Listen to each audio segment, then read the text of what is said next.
Moin Leute und herzlich willkommen zurück zur Kryptographie. So, letztes Mal habe ich euch gezeigt, wie Sicherheitsexperimente funktionieren. Ich habe da aber so eine kleine Einschränkung gemacht. Und zwar habe ich gesagt, wir müssen nicht ganz wirklich ein Halb erreichen als Sicherheitsparameter, beziehungsweise als Wahrscheinlichkeit, dass wir richtig raten, sondern dürfen auch ein ganz kleines bisschen besser sein. Und dieses ganz kleine bisschen besser, das kann man auch genauer definieren, das wollen wir heute machen. Nämlich effiziente Angreifer, darum soll es heute gehen. Effiziente Angreifer. So, effiziente Angreifer sind zeitgebunden. Das heißt, wir lassen jemanden, der unseren Router hacken will, nicht unbegrenzt Zeit, weil wir zum Beispiel jede 2 Jahre mal unser Passwort ändern oder jede 5 Jahre mal der Router kaputt geht. Das können wirklich sehr, sehr hohe Zeiten sein, also wirklich viele Stunden und Jahre teilweise. Ist absolut kein Problem, aber wir binden sie an eine gewisse Zeit. Und wir sagen ihnen auch, sie sind nicht unbegrenzt mächtig, denn selbst wenn man nicht genug Zeit zur Verfügung hat, wenn man unendlich Rechenpower zur Verfügung hat, dann kann man auch alles brechen. Von was ich rede, sind Brute Force Angriffe. Brute Force Angriffe für die Leute, die meine Hacken-Videos gesehen haben. Brute Force Angriffe ist einfach das stumpfe Ausprobieren von wirklich jedem möglichen Passwort, das es gibt. Sprich, wenn wir irgendwas visionär verschlüsseln oder sagen wir einfach auch mal mit dem One-Time-Pad verschlüsseln, dann fangen wir an. Beim One-Time-Pad sind wir sogar festgelegt, da wissen wir, wie lang die Schlüssellänge ist. Sagen wir, ich habe wobei, das ist zu lang. Sagen wir, ich habe das hier als verschlüsselt oder als Wort, das verschlüsselt wird, und ich habe das hier als Key zum Verschlüsseln. Wir wissen, dass wir dann hier einfach immer ein XOR machen. Hier kommt 0 raus, hier kommt 0 raus, hier kommt 0 raus, hier kommt 1 raus, hier kommt 1 raus und hier kommt auch wieder 0 raus. So, der Angreifer, das ist der Key K und das ist die Message M. Okay. So, und der Angreifer, der kennt den Schlüssel hier nicht und kann deswegen unser Chiffrat auch nicht entschlüsseln. Chiffrat C, was wieder 0, 1, 1, 0, 0, 0 wäre. Okay, der Angreifer kennt den Schlüssel nicht, kennt die Nachricht nicht, er kennt nur dieses Chiffrat. So, und jetzt brute forced er sich da durch. Das bedeutet, er probiert jeden Schlüssel aus. Okay. Wenn er jeden Schlüssel ausprobiert, ich habe euch schon erklärt, warum das hier in dem Fall keinen Sinn macht, aber nehmen wir mal an, er kennt die Nachricht, weil er jetzt halt irgendwas abgefangen hat. Das ist der Grund, warum das One-Time-Pad wirklich nur ein One-Time-Pad ist. Er kennt das Chiffrat einer Nachricht und er kennt die Nachricht dazu und dann wird nochmal was Neues ausprobiert, beziehungsweise was Neues verschlüsselt, eine zweite Nachricht, mit demselben Key in ein anderes Chiffrat. Naja, was macht der liebe Angreifer? Er brute forced sich durch das erste durch, denn da kennt er Nachricht und Chiffrat. Und was macht er? Er fängt an, wir haben 6 Stellen, also fängt er an 1, 2, 3, 4, 5, 6. 6 mal die 0. Okay, war es nicht, weil offensichtlich, wenn wir hier 6 mal die 0 draufhauen, dann haben wir hier nicht die Nachricht M, wenn wir das wieder XORen. Dann haut er hier hinten eine 1 rein. Okay, war es auch nicht. Gut, macht er weiter, 1, 0. War es nicht, okay, 1, 1 und so weiter und so fort, 1, 0, 0, bis er dann halt irgendwann mal auf diesen Schlüssel hier trifft.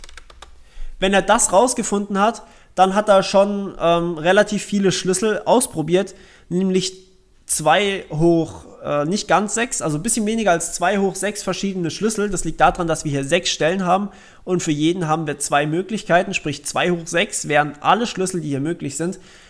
Aber ja, das ist natürlich jetzt nicht so viel, wenn man bedenkt, wie viele Operationen unsere CPU in der Sekunde schafft, aber der Schlüssel ist auch extrem kurz, damit ich euch das alles zeigen konnte.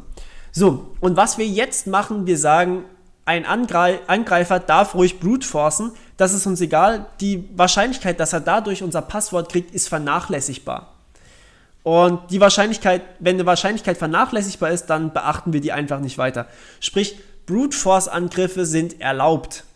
Das heißt, über Brute Force Angriffe darf der Angreifer auch ruhig unser Passwort wieder herstellen können. Das ist uns egal, weil unser Key nicht nur 6 Zeichen hat, sondern vielleicht, keine Ahnung, 128 Zeichen. oder sogar bei RSA steht die Zahl eigentlich immer hinten dran. Also RSA 2048 kennt ihr vielleicht vom Namen her. Da sind dann halt 2048 Bits drin. Und 2048 Bits, das dauert eine Weile, bis man die mal alle durchprobiert hat, denn 2 hoch 2048 ist eine verdammt hohe Zahl. Ich bin mir nicht mehr sicher, ob mein Taschenrechner das hier gerade so hinkriegen würde, aber wahrscheinlich schon. Ja, und was man jetzt gesagt hat, okay, wir geben jedem Verschlüsselungsalgorithmus, beziehungsweise nicht nur den Verschlüsselungsalgorithmen, upsala, wir geben gen einen gewissen Parameter n mit. Wir geben enc noch zusätzlich einen Parameter n mit. Den schreibt man oftmals hier als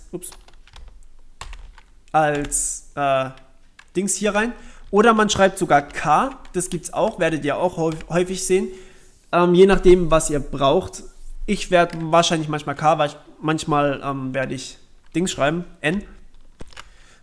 Hier kommt der... Ja, das Problem ist halt, dass der Key meistens auch K heißt, deswegen verstehe ich nicht ganz, warum man hier teilweise K benutzt hat. Aber machen wir wieder N rein. Hier kommt der Key rein und hier kommt die Nachricht rein. Und ins Dechiffrieren, da gibt man auch ein N vor, so ein Parameter N. Und ja, hier kommt der Key rein und das Chiffrat. Okay, so und jetzt haben wir gesagt, okay, wir packen hier eine gewisse Anzahl an Bit rein. Und so lange wird dann halt der Key, beziehungsweise so lange wird unser Sicherheitsparameter. Das ist der Sicherheitsparameter. So, und ja, mit dem Sicherheitsparameter kann man jetzt arbeiten. Und wir geben dem Angreifer eine gewisse Zeit. Effiziente Angreifer haben Zeit T und Wahrscheinlichkeit. Eigentlich jetzt ein Epsilon, ich mache ein kleines e hin, oder wir machen es einfach w für Wahrscheinlichkeit. So, und innerhalb oder nach dieser Zeit t, also wenn die Angreifer eine gewisse Zeit t gelaufen sind, nach dieser Zeit t haben sie das Passwort mit Wahrscheinlichkeit w geknackt. Das heißt, sie laufen zum Beispiel 5 Tage und haben dann eine Wahrscheinlichkeit von 1%, dass sie das Passwort rausgefunden haben. Das ist schon relativ schlecht, sage ich jetzt mal. Also 1% nach 5 Tagen ist schon ein relativ unsicheres System. Und man kann jetzt da eben dann sagen, okay, das ist mir zu unsicher, also mache ich mein n höher. Dann ist die Wahrscheinlichkeit vielleicht nur noch 1 Promille, also 0,1% nach 5 Tagen. Und das ist dann schon mal besser. Das heißt zum Beispiel bei RSA 2048 sagt man, okay, ein Computer hat so und so viele Mega-Ops pro Sekunde und zum Beispiel, keine Ahnung, 2 hoch 60 pro Sekunde und nicht 2 hoch 60, ist ein bisschen viel. Halt eine Anzahl von Operationen, die er in der Sekunde schafft. Und dann haben wir eine gewisse Zeit T, also zum Beispiel 50 Jahre oder sowas. Und danach darf man nur zu einer gewissen Wahrscheinlichkeit durchgekommen sein. So, da diese Ops aber immer steigen, also die Computer immer leistungsfähiger werden, steigt die Wahrscheinlichkeit hinten.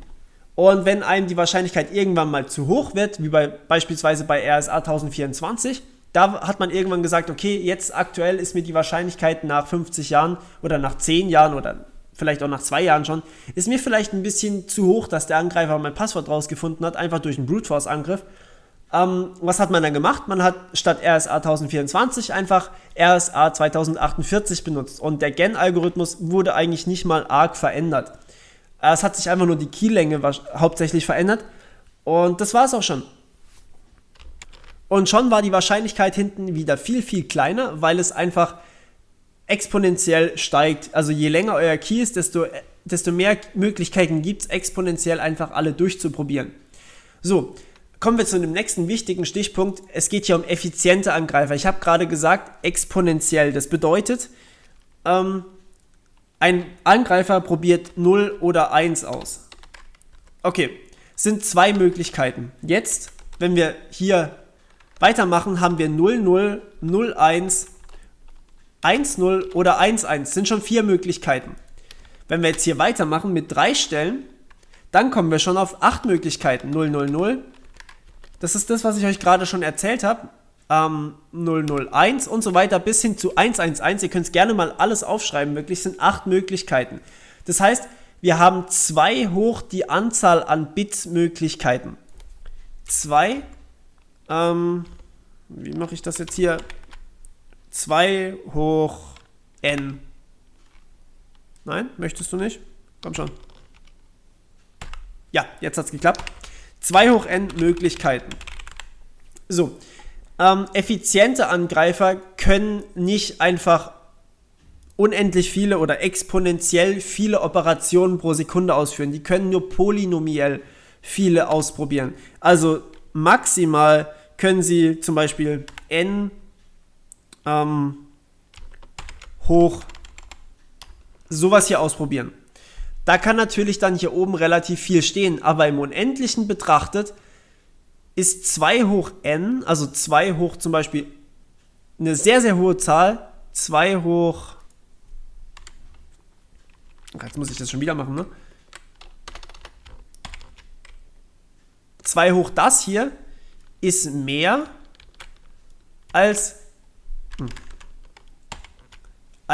das hier, weil 2 hoch so viel ist deutlich, es wächst einfach schneller. Irgendwas Exponentielles wächst immer schneller als das hier. Also ihr habt es gesehen, 2, 4, 8 und dann geht es weiter.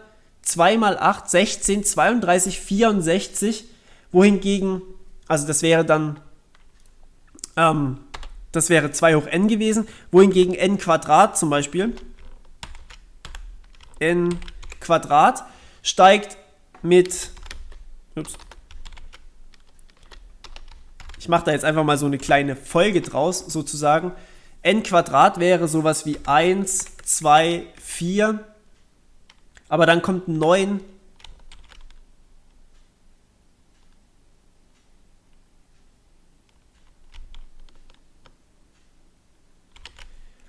Dann kommt 16 und dann sind wir bei 25. Wohingegen, ich habe es gerade kurz mündlich gesagt, deswegen schreibe ich es gerade nochmal auf. 2 hoch n wäre 1, 2, 4, 8, da sind wir sogar drunter. 16, da sind wir dann gleich. Und dann kommt schon 32 und da haben wir es schon überholt. Das heißt, wir sind hier schon schneller. Irgendwann überholt das Exponentielle immer das andere. Also das Polynomielle. Das hier wäre polynomiell, sieht verdammt viel aus, ist auch verdammt viel. Aber das hier ist immer noch mehr. Und man sagt, es verhält sich im Unendlichen anders. Das heißt, effiziente Angreifer können das hier vielleicht machen, weil sie extrem starke Rechner haben, mit denen sie extrem viel ausprobieren können. Aber das hier, diese exponentiell vielen Möglichkeiten, die schaffen sie nicht. Ihr könnt diese Reihe hier gerne mal weiterführen und ihr werdet sehen, dass ihr hier relativ schnell bei 2048 seid, während ihr hier noch irgendwo bei 100 oder sowas rumgammelt.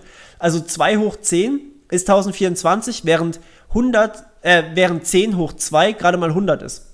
Ja, nur zum Vergleich, da haben wir dann schon einen Faktor 10 bei diesem 2 hoch n mehr. Okay, ja, soviel zu den Laufzeiten. Also wichtig ist wirklich, wir haben nur effiziente Angreifer.